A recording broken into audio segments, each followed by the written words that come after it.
A surprise reunion.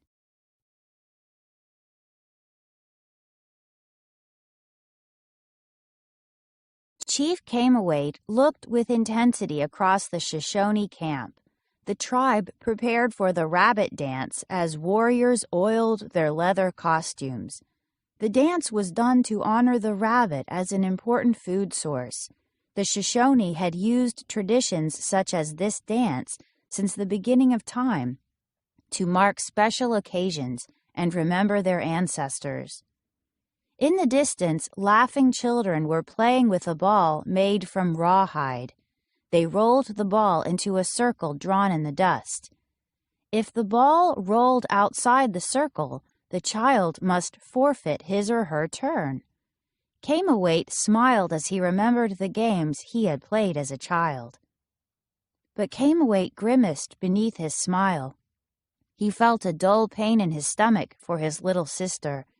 She had been snatched from the camp during a raid long ago. He despised those who had taken her. He closed his eyes and pictured the games they had played together. She had been scrawny and demanding and had an irritating habit of following him everywhere, he remembered.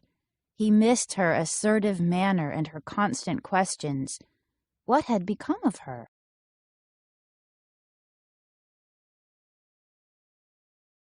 "It is time to ride," Hawk That Soars said, interrupting his thoughts.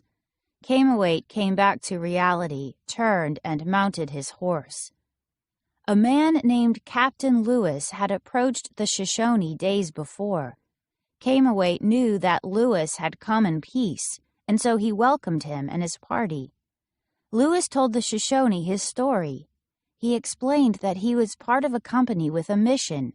He was to explore the land that stretched from the Missouri River to the Great Ocean. He then asked the chief for a favor.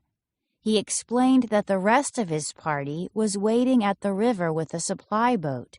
Lewis needed the strength and endurance of the Shoshone horses to help transport the supplies across the difficult land. In return, Lewis offered the Shoshone food and other goods. Camawait's party arrived at Lewis's camp. There he met Captain Clark. "Let's sit and discuss how we may help each other," said Clark. He led the men inside a large tent. Buffalo blankets were spread all around. As they settled inside, Lewis addressed the chief. "We travel with a woman who knows your language." A slender woman with long dark braids entered the tent. Her eyes adjusted to the dim light filtered through the thick cloth. She nodded to the chief. "I am Sacagawea," she said. Camawait could not believe his eyes. He examined the features of her face. He watched as her expression slowly changed. He immediately knew this was the same sweet face of his lost sister. Sacagawea quickly ran to him.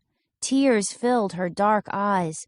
The pain and sadness that Camawait had carried over the years retreated to a forgotten place. "My brother," she cried, "is it really you? How long has it been?" Lewis and Clark were happy to have been unwitting partners in this reunion.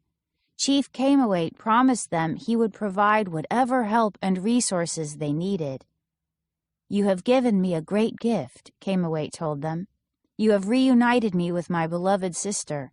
Our people will sing and tell stories so that all may remember and honor this day for generations to come."